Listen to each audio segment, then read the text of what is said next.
Welcome to another episode of Mastering Cybersecurity, developed by baremetalcyber.com. Let's dive in. Allow listing rules come in several common forms, each with a distinct balance between security strength and maintenance workload. Hash rules identify a specific file by its cryptographic fingerprint, which is very precise but changes whenever the file updates. Publisher signature rules trust software signed by a known vendor, using digital signatures tied to public key infrastructure, PKI, which is stable across versions but assumes the vendor protects their signing keys.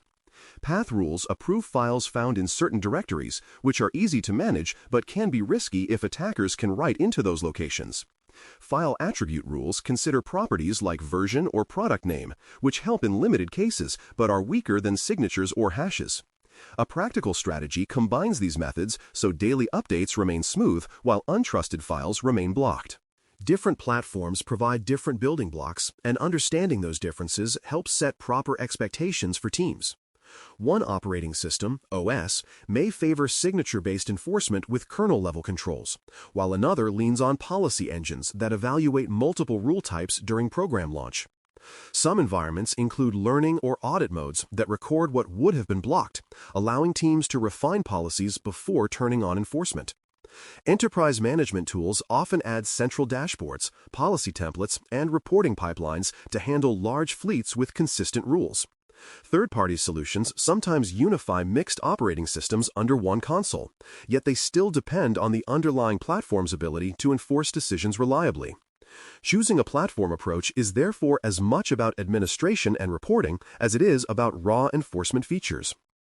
A safe rollout starts with an inventory of what people actually use, not what someone thinks they should use.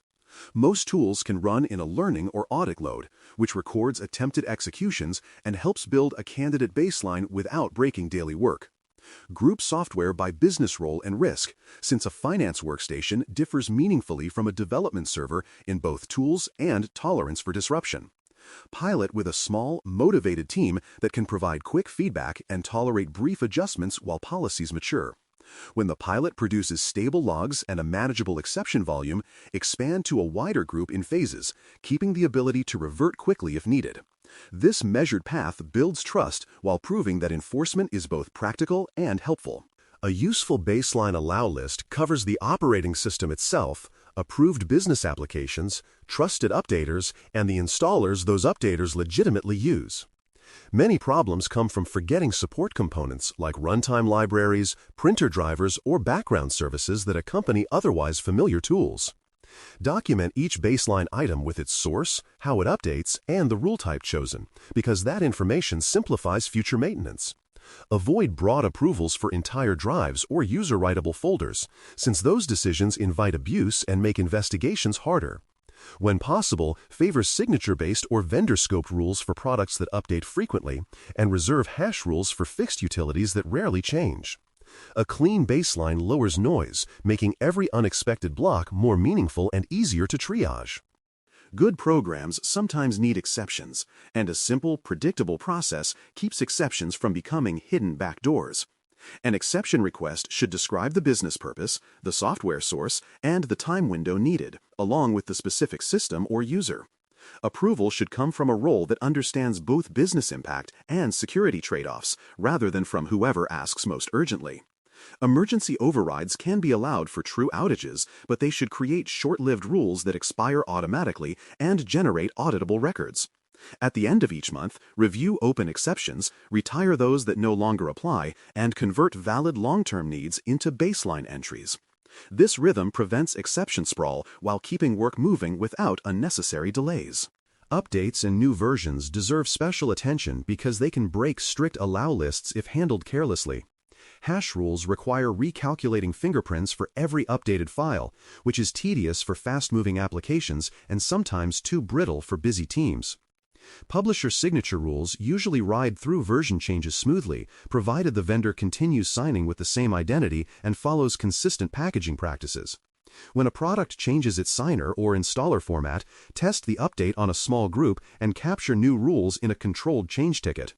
Keep a staging process that allows the update in an isolated ring before promoting to broad enforcement, so surprises are contained. This structured handling of updates preserves security while supporting normal business pace. Scripts and macro-enabled documents deserve a separate treatment because they enable automation but also deliver many attacks. Command shells, scripting engines, and interpreters can be restricted to run only signed code, only from read-only directories, or only when launched by approved parent processes. Office macros can be limited to documents from trusted locations or trusted signers, reducing the risk from emailed attachments that try to run code silently. For specialized teams that legitimately write scripts, create a signed internal repository and teach simple signing steps that fit daily routines. Keep a narrow set of interpreters installed on general workstations and avoid leaving powerful tools on systems that never need them. These constraints protect flexibility while sharply reducing opportunities for malicious automation.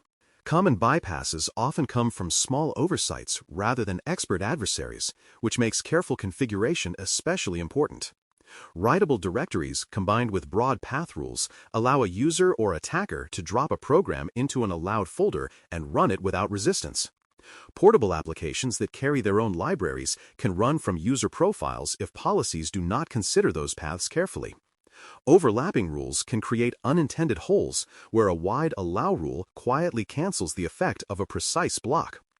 Local administrator rights magnify every mistake by letting users install arbitrary tools that then appear legitimate to naive rules. Tightening writable locations, preferring signature-based approvals, and minimizing local administrator rights close most of these gaps quickly. People experience allow listing at the moment of a blocked launch, so clarity and courtesy matter every single day. A helpful block message explains what was stopped, why it was stopped, and how to request approval if the software is needed. A simple request channel, like a short form tied to a ticket, moves the conversation from frustration into resolution with an auditable trail. A pre-approved catalog of common tools gives employees an easy place to find safe alternatives without waiting for support. Short internal notes that explain upcoming enforcement phases reduce surprises and prevent the feeling that security is blocking progress without warning. Thoughtful communication turns enforcement from a mystery into a predictable guardrail that helps everyone succeed. Monitoring and response complete the picture by turning block events into practical early warnings. Collect allow list logs centrally and forward them to your security platform, where correlation with endpoint detection and response (EDR) findings can reveal emerging campaigns. A sudden spike in blocked scripts from email attachments may indicate a new phishing round that did not depend on a specific malware family. Unexpected blocks on a server could show an unauthorized tool dropped by a misused account or an automated probe. Treat unusual patterns like investigation leads. Confirm whether any systems executed something similar, and tune rules only after understanding the root cause. This feedback loop strengthens security while avoiding whack-a-mole rule changes that hide real problems. Consider a department that handles invoices and relies on a small set of business applications, a browser, and a scanning utility. The team begins with a 2-week learning phase that records every executable, script, and macro launched during normal work hours, producing a clean software inventory. Analysts group these items by function, remove duplicates, and map each to rule types, preferring publisher signatures for actively updated products and hashes for fixed utilities. A pilot runs on 5 workstations with enforcement on, generating a handful of exceptions for a legacy plugin and a vendor-supplied tool that needed new signatures. Artifacts include the inventory, the policy document, change tickets for rule updates, and a short communication note that explains the new block message. Success is measured by stable operations, low exception volume, and clean logs with very few unexpected blocks. Sustaining allow listing over time depends on small, repeatable habits rather than heroic projects. Keep the baseline list documented and current, attach policy changes to change management records, and schedule monthly exception reviews that actually remove expired entries. Maintain a staging ring for updates so new versions prove themselves before wide release, reducing emergency exceptions caused by surprise failures. Periodically sample systems to ensure user-writable folders remain restricted and that no broad path rules have crept back in. Feed meaningful block events into threat reviews alongside EDR alerts to catch campaigns that your other tools might label as low severity. These steady practices preserve the deny by default posture while keeping work smooth for everyday users. Application allow listing works best when it complements other defense layers rather than trying to replace them entirely. Patching reduces the number of vulnerable programs that could be abused. Backups limit damage if something slips through, and user authentication controls make misuse harder. Allow listing sits alongside those controls and narrows what is even possible to execute, which is a powerful constraint. Over time, the combination produces a quieter environment where unexpected launches are rare and worthy of quick attention. When unknown code simply cannot run, routine mistakes are less costly, and opportunistic attacks are far less effective.